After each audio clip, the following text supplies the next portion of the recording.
Good morning students. Today I will start the type of energy.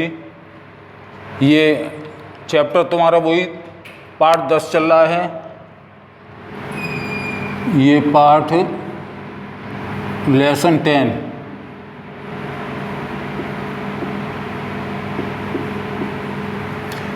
Topic है chapter है तुम्हारा work energy and power. तो जो energy होती है यानी कि ऊर्जा, इसको हम it is divided by 2 part. पहला हमने बताया था इसको हम 2 भागों में बांट करके चलते हैं। एक मैकेनिकल एनर्जी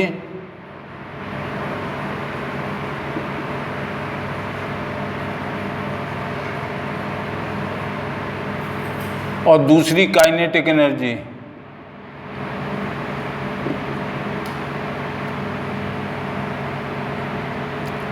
अब ये मैकेनिकल एनर्जी जो होती है वो यांत्रिक ऊर्जा होती है।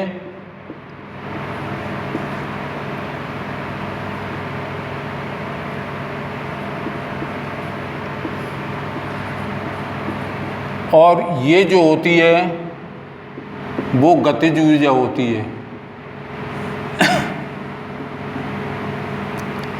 इन दोनों का टोटल जो होता है मैकेनिकल, यांत्रिक ऊर्जा, गतिज ऊर्जा, तो हम ये कह सकते हैं द सम का मतलब total, the sum of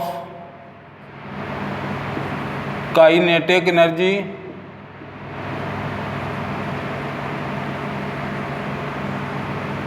and potential energy and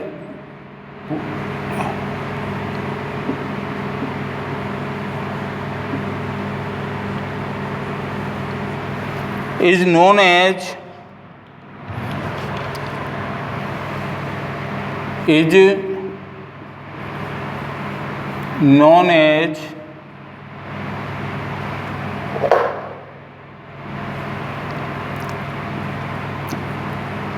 mechanical energy.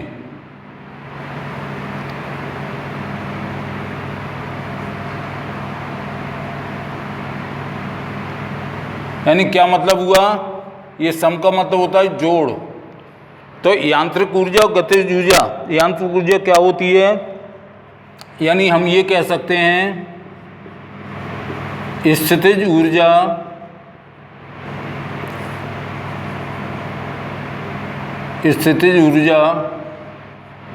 और गतिज ऊर्जा के योग को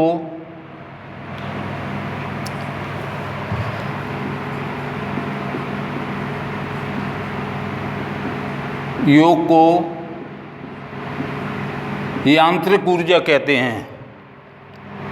योग को यांत्रिक ऊर्जा कहते हैं।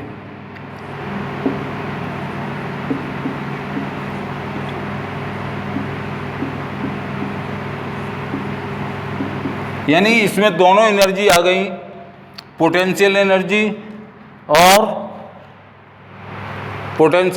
Kinetic energy. दोनों एनर्जी का जो योग होगा वो मतलब हमारा क्या कहलाएगा।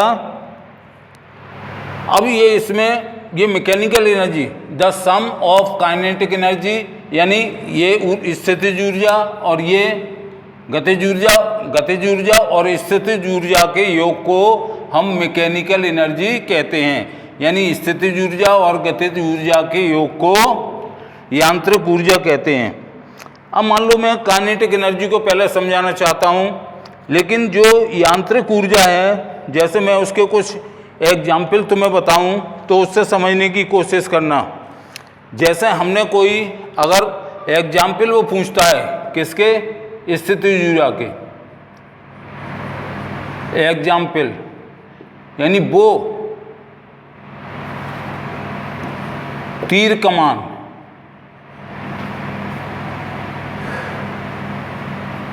वो धनुष होता है। तो इसको मतलब क्या करते हैं, जैसे ही हम उसको तीर को खींचते हैं, मतलब डोरी से तीर को खींचते हैं जैसे ही, वैसे ही उसमें स्थितिज ऊर्जा संचित हो जाती है। वो संचित होने के बाद उसमें अगर हम छोड़ देते हैं तो it is change into the kinetic energy, तो वो गतिज ऊर्जा में परिवर्तित हो जाती है। ये ध्यान रखना। तो मैं इसके पहले एग्जाम्पल समझ लो कितने भी हों। तीर में हमने अगर कमान में तीर को भर लिया तो उसमें स्थितिज ऊर्जा संचित हो जाएगी। इसी प्रकार से कोई चलती हुई गाड़ी है,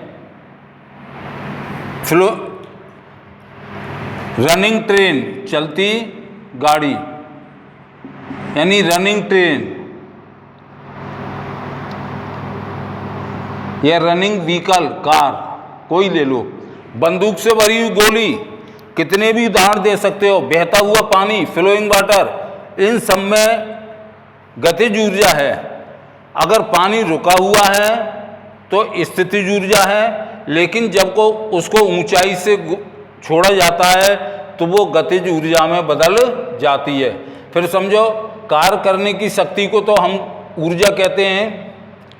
power of working, power of working, power of working क्या होती है? कार्य करने की शक्ति is known as the energy. Energy is divided into two part, mechanical energy और काइनेटिक एनर्जी। अब मैकेनिकल एनर्जी में कौन आ जाती है? एक हमारी पोटेंशियल एनर्जी भी आ जाती है और काइनेटिक एनर्जी भी आ जाती है। इन दोनों के योग को क्या कहते हैं? हम इन दोनों के योग को ही हम क्या कहते हैं? यांत्रिक ऊर्जा कहते हैं। जैसे मान लो अब गतिज ऊर्जा अगर it helps in doing work, ये भी लिख सकते हो। इट यहाँ से लिख सकते हो, it helps in doing work. अब ये मतलब कार्य करने की शक्ति पैदा हो गई इसमें, it helps in doing work, तो कार्य करने की इसमें शक्ति आ गई। तो इसका मतलब है ये दोनों आ जाती हैं, स्थितिज ऊर्जा और गतिज ऊर्जा। अगर हम केवल गतिज ऊर्जा के बारे में बात करें तो हमारा क्या हो जाएगा? मैं इसको बिगाड़ रहा हूँ। ये गतिज ऊर्जा के बारे में बताना चाहता हूँ, यानी काइनेटिक एनर्जी। कौन सी बताना चाहता हूँ? Kinetic energy.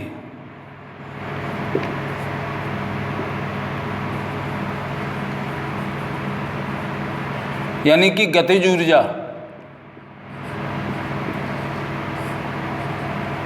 गतिज ऊर्जा क्या है? पहले ये समझो, अगर कोई बहता हुआ पानी है तो इसका मतलब है उसमें क्या है? गतिज ऊर्जा है। The energy associated, the energy associated, संबंधित, किससे संबंधित होगी? The energy is associated with an, with an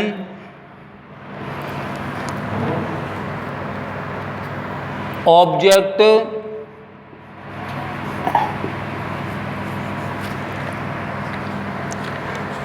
because of its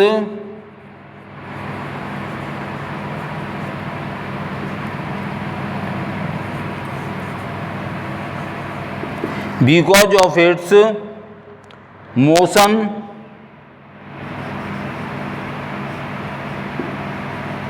is known as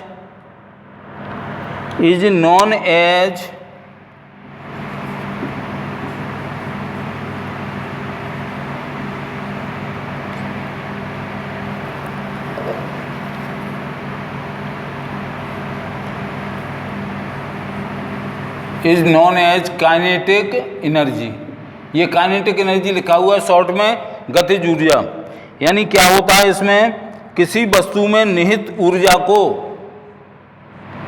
किसी वस्तु में निहित यानी स्थितिज, किसी वस्तु में निहित ऊर्जा जो उसकी गति के कारण होती है,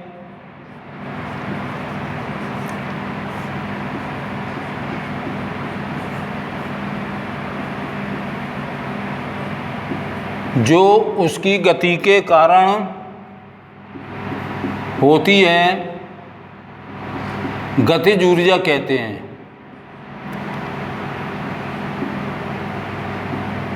गतिज ऊर्जा कहते हैं।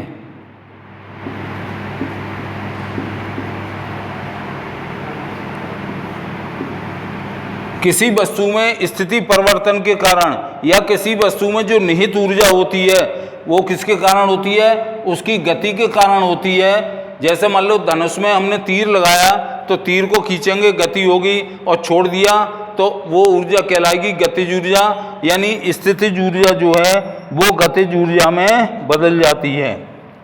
अब इसके लिए एक फॉर्मूला आता है वैसे गतिज ऊर्जा का, काइनेटिक एनर्जी का एक फॉर्मूला आता है। किसी वस्तु में निहित ऊर्जा तो है जो उसकी गति के कारण होती है, वह क्या कहलाती है? गतिज ऊर्जा। जैसे चलती हुई साइकिल है तो गतिज ऊर्जा है, अगर स्कूटर भी चल रहा है तो गतिज ऊर्जा है, लेकिन इसे कहाँ से गति मिलती है? इंजन से, पावर से, मतलब उसको ऊष्मा मिलती है, उसके कारण उसमें गतिज ऊर्जा आ जाती है। तो किसी वस्तु में निहित ऊर्जा को उसकी स्थितिज ऊर्जा, या किसी वस्तु में निहित ऊर्जा जो उसकी गति के कारण होती है उसे क्या कहते हैं? गतिज ऊर्जा। अगर इसके भी एग्जाम्पल पूछे तो चलती हुई किसी वस्तु को बता देना, चाहे फ्लोइंग वाटर हो, चाहे रनिंग कार हो, चाहे छोड़ा गया तीर हो, चाहे बंदूक से दागी गई गोली हो। अब इसका सूत्र जो आता है ये है ई के, यानी काइनेटिक एनर्जी जो होता है वो हाफ mv² होता है। इसको अगर फॉर्मूला को तुमसे ड्राइव कराए, और मोस्ट है ये सवाल, इस फॉर्मूला को वो निकलवा सकता है, तो इस गतिज ऊर्जा का सूत्र जो हम ज्ञात करेंगे वो मतलब तुम लिखते जाना। ये मैंने बता दी, पहले डेफिनेशन लिखना। किसी वस्तु में जो ऊर्जा होती है, निहित ऊर्जा, उसकी गति के कारण होती है, उसे गतिज ऊर्जा कहते हैं। या ये लिख देना, the energy associated with an object because of its motion, यानी गति के कारण होती है, it is known as kinetic energy. अब हम इसकी पहले, जब इसका गति के इसकी गतिज ऊर्जा के सूत्र को हम सिद्ध करेंगे,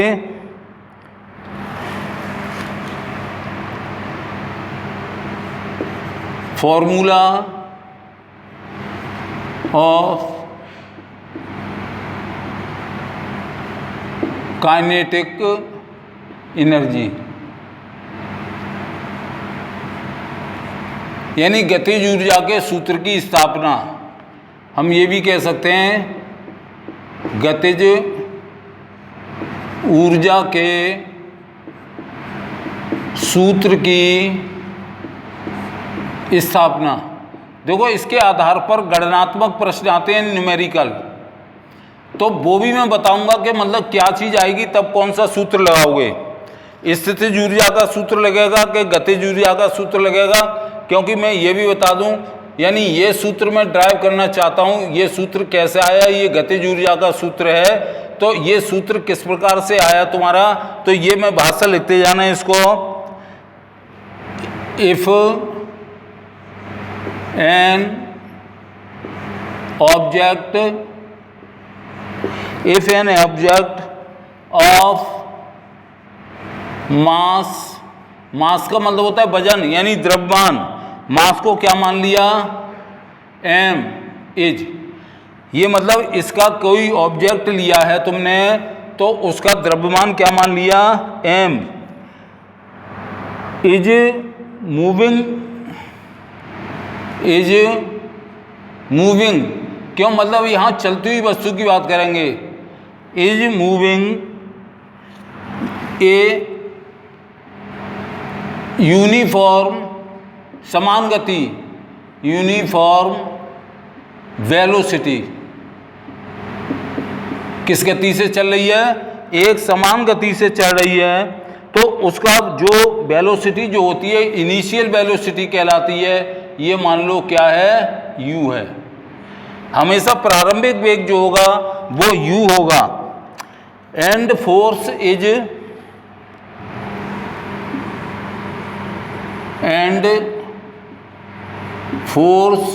इज अप्लाइड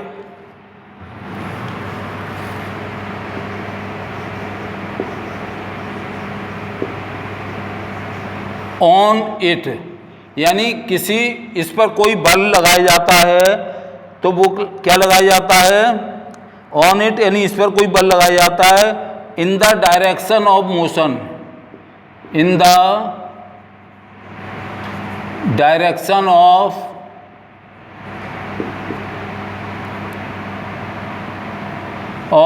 मोशन, यानी वस्तु जिधर गति कर रही है उधर कोई बल लगाया जाता है, और ये बल को हम F मान लेते हैं। In such A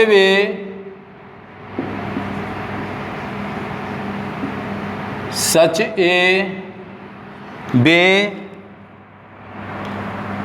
that the object has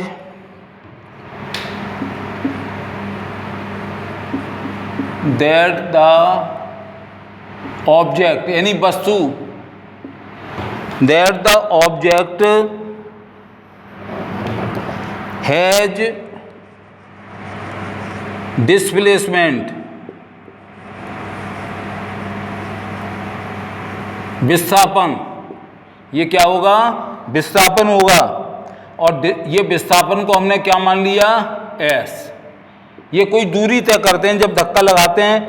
if the velocity of the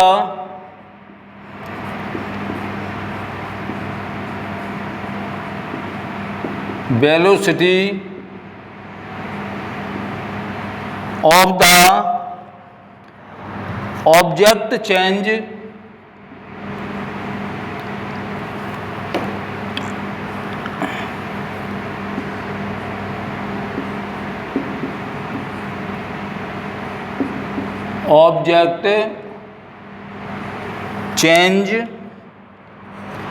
to v, यानी वेग जो है बढ़ करके u से बढ़ करके क्या हो जाता है, v हो जाता है।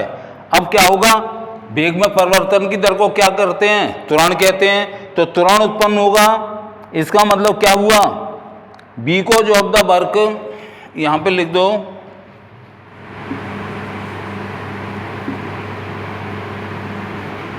बिकॉज ऑफ द वर्क, क्या मतलब हुआ, कार्य करने के कारण, because of the work done and the acceleration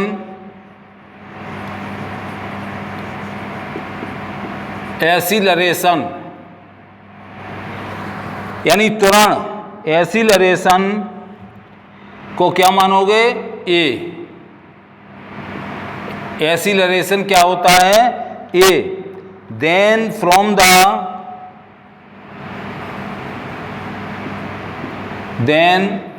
from the third equation of the motion, third law of equation, from third equation of motion, यानी गति के तीसरे समीकरण से। तो हमारा गति का तीसरा समीकरण क्या है, पहले समझ लो इस भाषा को। कोई भी वस्तु है जिसका द्रव्यमान m है, यानी किसी वस्तु का द्रव्यमान क्या है, m, और ये एक सी स्पीड में गतिमान है, और वो वेलोसिटी हम मान लेते हैं u।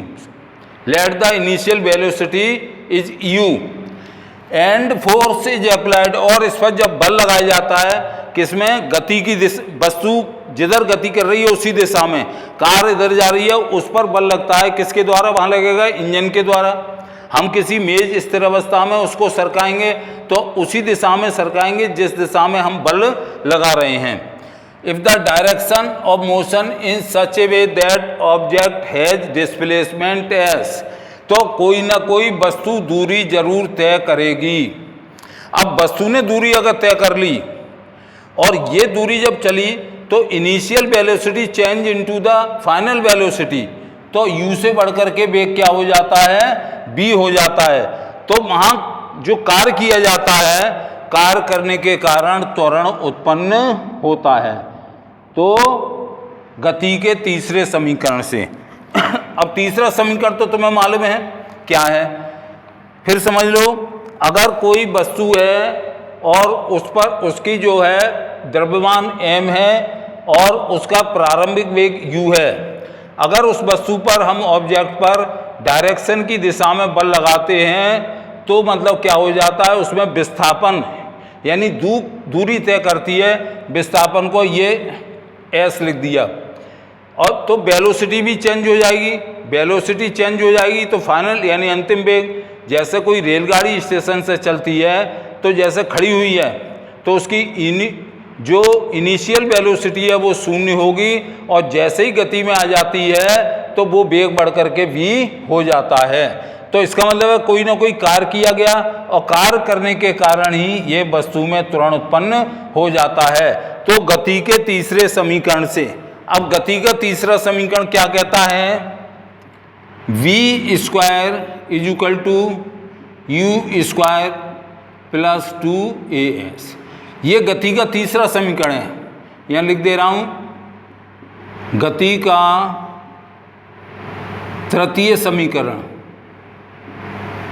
तृतीय समीकरण, ये गति के तीसरे समीकरण लिख दिया मैंने। अब इसी से मतलब ये हम फॉर्मूला ड्राइव करेंगे यानी हाफ mv स्क्वायर हो जाएगा और या उससे ए क्या है फॉर्मूला में, एक्सीलरेशन, तो हम ए ज्ञात कर लेंगे और ए इज इक्वल टू जो होगा यानी एक्सीलरेशन पूरा लिख रहा हूं,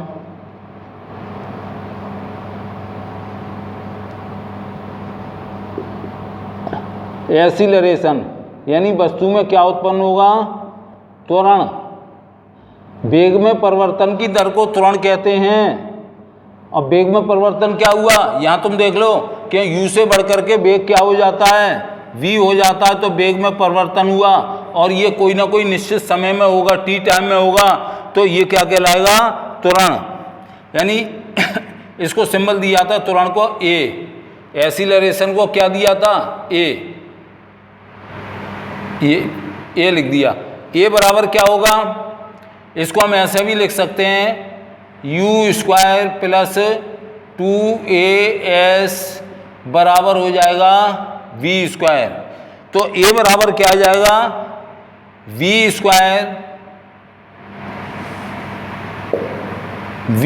square minus u square.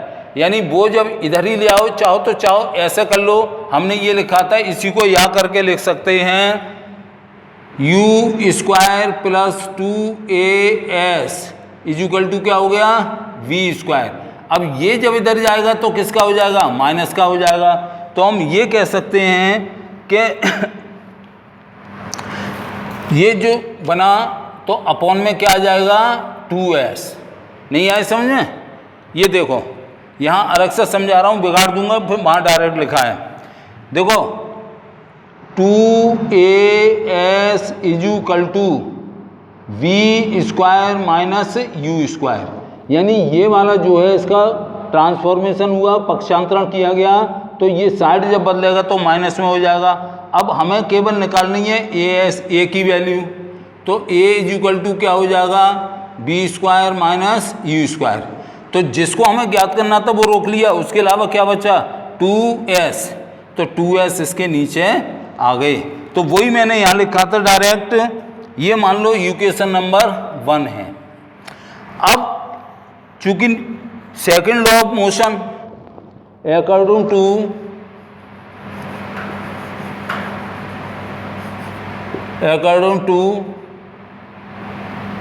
Second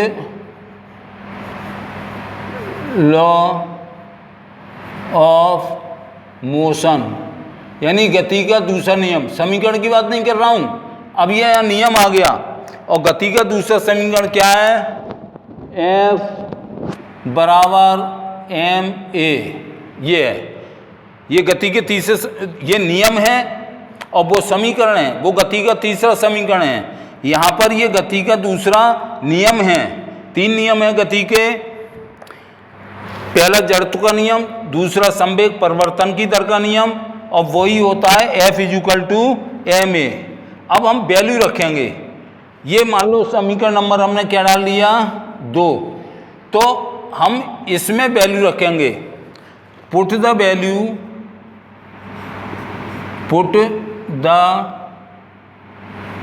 value of A from equation first. हमें A की वैल्यू यहाँ पर ये लिखी हुई है, A = क्या है?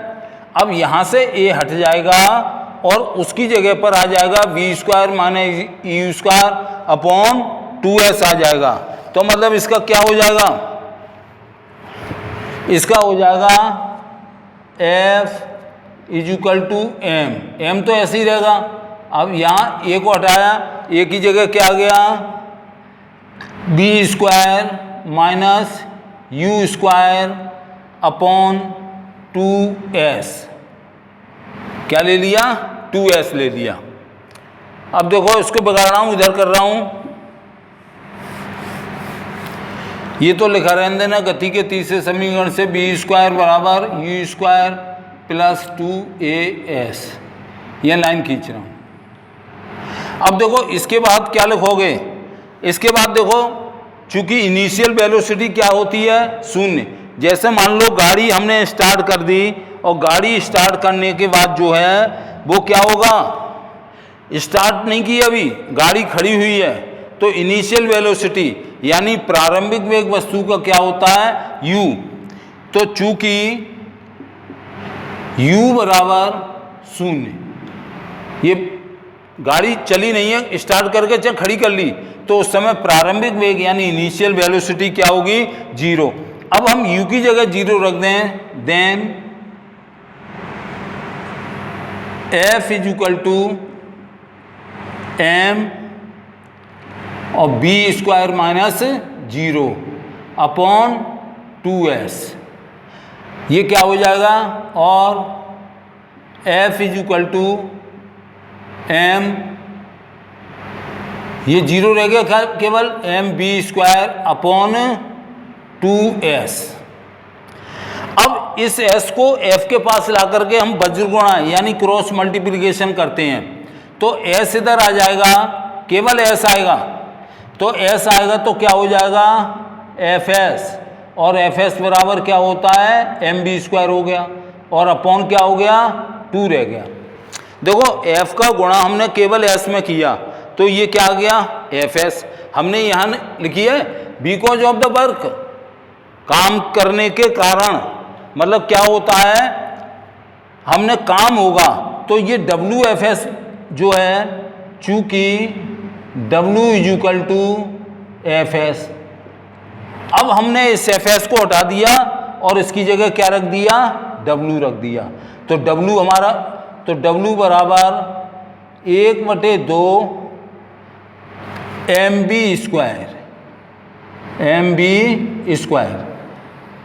ये तुम्हारा हो गया गतिज ऊर्जा का, जो मैंने शुरू में बताया था। ये सूत्र इस प्रकार से आया। वहाँ तो डायरेक्ट लिख दिया था गतिज ऊर्जा का सूत्र ये होता है, क्यों न्यूमेरिकल में आते हैं।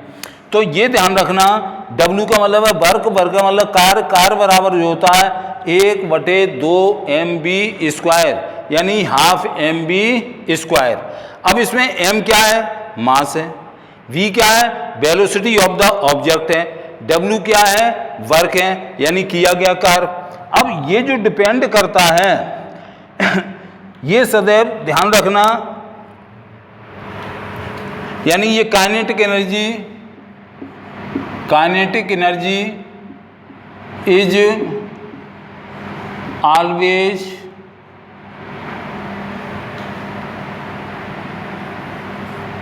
ऑलवेज पॉजिटिव पॉजिटिव, यानी कैसी होती है, धनात्मक होती है हमेशा। क्यों, जिधर वस्तु को हम बल लगा रहे हैं उसी दिशा में जो है वो काम करेगा। और ये किस पर डिपेंड करती है, तो ये लिख दे रहा हूँ, तुम ध्यान रखना, गतिज ऊर्जा हमेशा धनात्मक होती है और यह हमेशा वस्तु के द्रव्यमान और वेग पर निर्भर करती है। किस पर, it is depends upon mass and velocity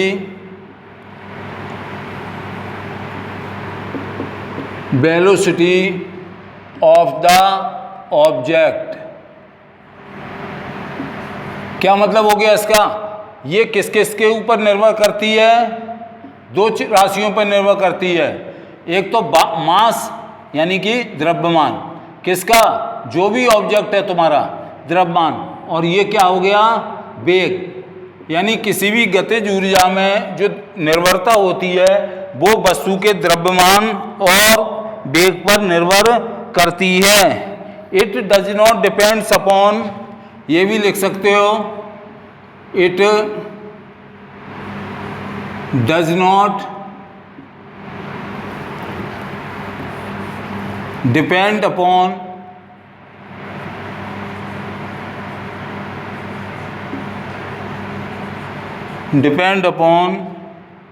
velocity,